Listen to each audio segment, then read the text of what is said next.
اگر کسی شخص نے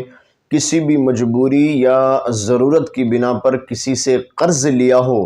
اور بعد میں قرض واپس کرنے کا کوئی ایسا خاص معقول انتظام نہیں ہو سکا اور وہ شخص پریشانی کی حالت میں ہے کہ اب کس طریقہ سے یہ قرض ادا ہوگا، یا قرض خواہ بار بار آ کے اپنے پیسے کا تقاضا کر رہے ہوں، پریشان کر رہے ہوں، تو علماء نے فرمایا کہ وہ شخص 13 مرتبہ روزانہ سورہ آل عمران کو خلوص سے دل کے ساتھ تلاوت کیا کرے۔ 13 مرتبہ روزانہ سورہ آل عمران کی وہ تلاوت کیا کرے۔ اللہ تبارک و تعالیٰ کی ذات بہت جلد ہی غیب سے اس کی مدد فرما کر تو اس کو قرض سے